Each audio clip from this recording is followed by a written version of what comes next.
Well, we had a bit of a interesting Imola Grand Prix. In the last one, we were looking good until we had our engine actually lose some power, and we ended up P12 instead of going for points. Mick Schumacher, our teammate, however, P7. Fantastic result there from our teammate at Haas. We had some upgrades coming in here today going into the Miami Grand Prix. However, the ICE upgrade failed, and then our gearbox reliability upgrade actually succeeded. We had a bit of a durability department as well. A little bit of a thing to take care of. But hello everyone, hope you all having a great day. We're back here with some of this F1 22 driver career mode here today on the channel, and headed into our team's first of two home Grand Prix this season in Miami, and then Circuit of the Americas later in the season. So ready to, of course, try and bring them the best result possible. Hopefully get both myself and Schumacher in the points. That would be ideal. And it starts off with having a nice smooth practice,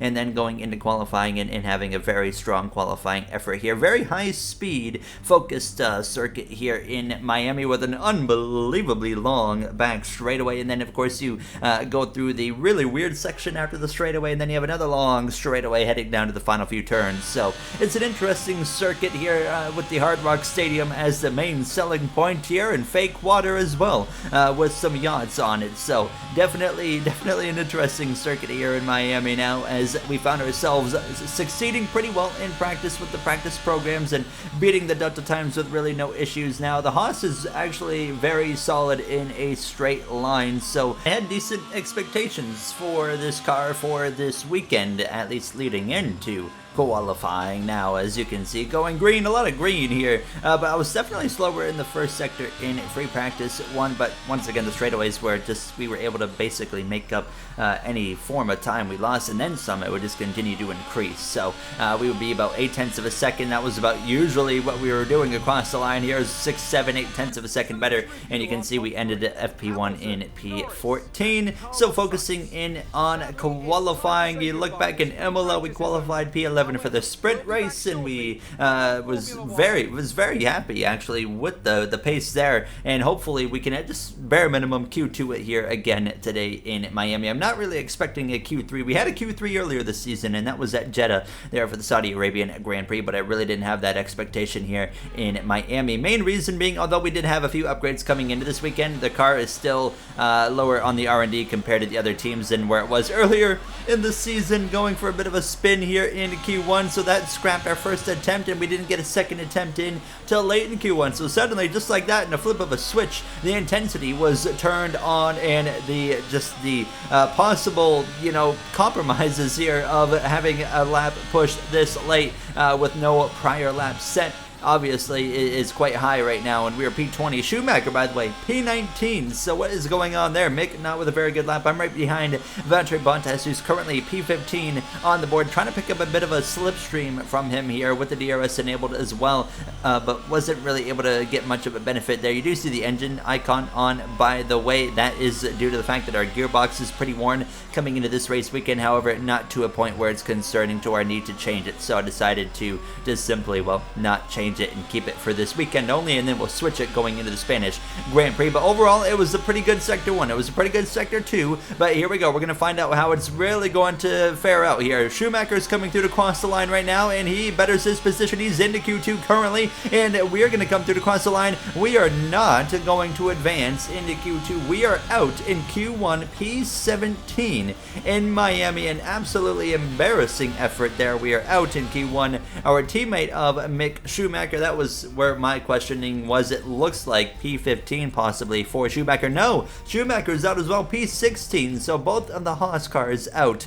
P16, P17, joined by Vettel, Albon, and Nicholas Latifi. Very unfortunate, and where I thought we had a bit of an advantage coming into this weekend. So now a lot of work to do. Let's head to the grid for the Grand Prix in Miami. Welcome to the Miami International Autodrome, home of the Miami Grand Prix. This exciting track circumnavigates the Hard Rock Stadium, home to the National Football League outfit, the Miami Dolphins.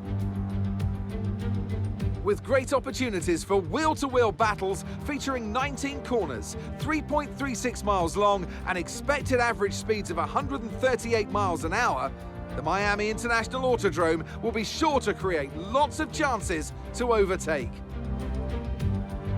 Let's run you through the driver grid order for today's exciting race. World champion Max Verstappen starts from pole position, and Lewis Hamilton completes the front row.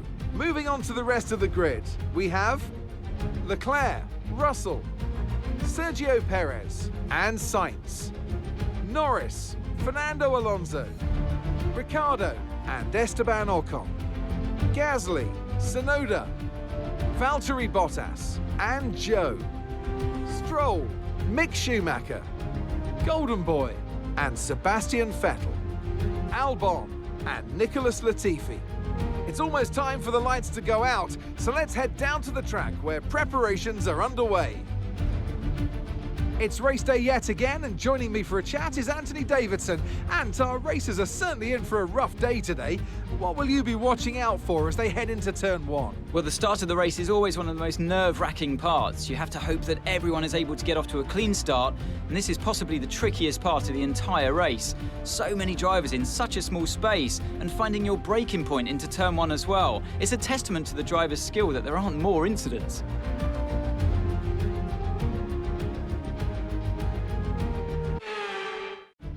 Well, it wasn't the qualifying we were looking for, but once again, a medium to hard compound tire strategy here, and starting from P17, let's kick off the formation lap.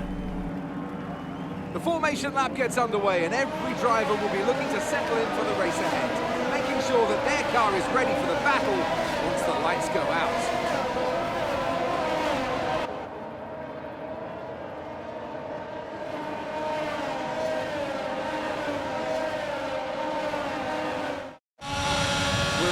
Ready to start the race as the cars take their positions on the grid, with the drivers and teams making their final preparations. All right, team, wasn't the qualifying effort we were looking for. We've had a few issues recently there with the mechanical failure in Australia, and as well the issue there with the power in the last repeat. So let's just try to keep it clean and have an overall decent day. There you hear myself on the radio to the team, and like we said, we had a engine failure in Australia. We had a engine issue in Imola, which hurt us in the last part of that Grand Prix. So we're coming off of two unfortunate endings to Grand Prix. At least we got to finish in Imola, just not in the fashion we would have certainly hoped to finish there. You see Sebastian Vettel, Alex Albon, Nicholas Latifi all behind us, gridding up here now as we are ready to go. Lights out. 4 races in. It's all been won by Red Bull. 2 apiece. Verstappen for Perez as well. It's going to be 5 red lights. It's side by side on the front row as we are lights out and underway. Lewis Hamilton gets off the grid from P2, and he immediately is going to have a run up the inside of Verstappen. He needs to clear him right here if he wants any chance today to beat him, and it's not going to happen there. Verstappen is just barely able to hold on, and now the defending champion from 2021 is going to move up through into that second, or into that first position, as Hamilton is in second place as well. 2022 World Drivers' Championship driver, I should say, as well. Verstappen is the 2-time defending champion now, as everybody's getting through this first and opening lap without any issues. Everybody got sorted out, got single file very quick. Now as we head down the long straightaway, look at that raw pace. You can see Lewis Hamilton, even with the slipstream, has nothing for Max Verstappen. Perez, however, is closing quickly in on the back of the rear diffuser of George Russell. Is he going to make a move here into the braking zone? I think he is. He looks up the inside, and there he goes, and he's going to make a huge lunge and even pass the Ferrari. Big moves from everybody. Our teammate Mick Schumacher being one of them. He lunged it up and gained like 3 spots, including being alongside Zhou Guanyu. He was battling with an Alfa Romeo. I was battling with an Alfa Romeo as well. Mine was Valtteri Bottas now as we head into the chicane, and unbelievably slow. It's about as slow as a Monaco hairpin on the opening lap, actually, through this chicane here. Now as you go a little bit of elevation change uphill right there, then of course we get back hard on the throttle, get back up to speed here, but we would settle into P17 right where we started. Max Verstappen would lead the opening lap here of the Grand Prix. Red Bull stupidly strong right now. Unbelievable how good they are as we are continuing to ride behind Valtteri Bottas in that Alfa Romeo. Lance Stroll just in front. Schumacher now trying to put some pressure on Zhou Guanyu and move up a position here as we come towards lap 3. DRS DRS enabled, but Valtteri Bottas pulls over to the right side of the circuit. He's out of the race. And just like that, Bottas was some type of mechanical failure. And for the 5th GP of the season, we have yet to have a safety car, which is like the longest I've ever gone in an F1 career mode, which is crazy.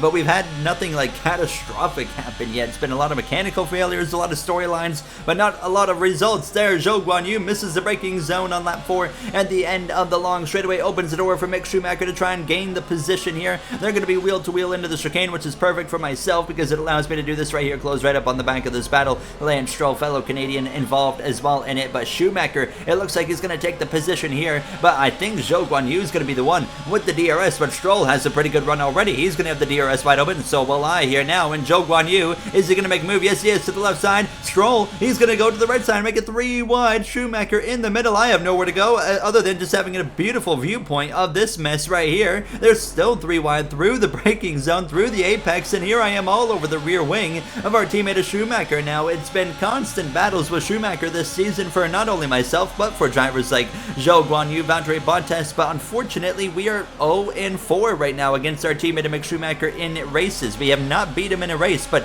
we have done very well in qualifying. We were 4-0 in qualifying, now 4-1 as he out-qualified us here today in Miami. However, we're hoping to beat him in the Grand Prix. Here he is on lap 6 now with that rear wing open. He's going to make a move up the inside of Lance Stroll and the Aston Martin, who's having a very solid effort so far in a very slow Aston Martin, while his teammate of Sebastian Vettel continues to struggle here. But you can see there Schumacher could not quite complete the pass, but it wasn't over for Mick Schumacher. He would have another opportunity to pass him on the long straightaway here now, as you see him continuing to close in with that DRS, and he was setting him up for the next straightaway, not this one right here. So he's getting closer and closer as these laps are going on, looking for another opportunity. Here's Perez now making a move up the inside of Charles Leclerc, and Charles Leclerc's teammate of Sainz really struggling here today, and that was probably the lousiest attempt at an overtake I've ever seen from Sergio Perez. You see Leclerc struggling for grip, but it wasn't long till Perez had another shot at him to try and make up for what was a terrible attempt at overtaking. This time he completes it up into P3 as he'll try to now run down Lewis Hamilton. Now the battles continue. Here's Carlos Sainz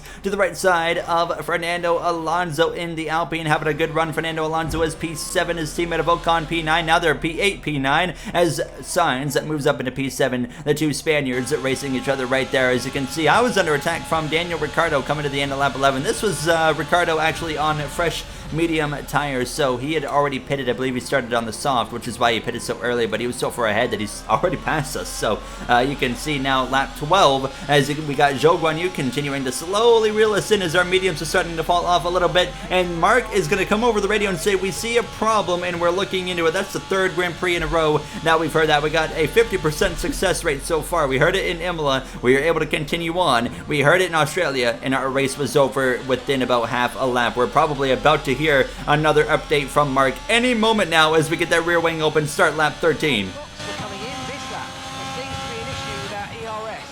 An issue with the ERS, you see we have no ERS to use, which means we're still in the race until they get it fixed. However, as soon as I say that, the smoke pours out of the rear end, and that is going to be our day over in Miami. 3 Grand Prix in a row where some mechanical issue has impacted us, and 2 of the 3 has completely taken us out of the race. And what was this promising start to the season has continued to lead to these disappointing moments. And again, lap 13 of 29 in Miami, we're out of the Grand Prix.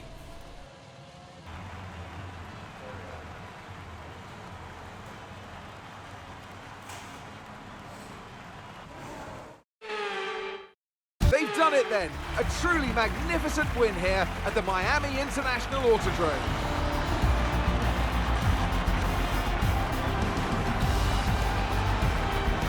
Tell me, Ant, how do they manage to achieve this win? Well, time management probably played quite a large role in the outcome of this one. As ever, it's not just about speed, it's all about maintaining that speed consistently over a stint, over a race distance. So being able to keep up the lap times while still being smooth on the controls and gentle on the tyres, that's really where the race was won today. Red Bull put up an outstanding fight for the front position today, and it's great to see it paid off for them. They do so much for the sport that you can't help but be delighted by today's race win. Max Verstappen with his 3rd win on the season. Red Bull has won all 5 races so far. Leclerc on the podium, seeing that Perez and Leclerc both got ahead of Lewis Hamilton. Disappointing for us as well. Obviously, you know, we look at this season so far, 5 Grand Prix as a rookie driver here in Formula 1.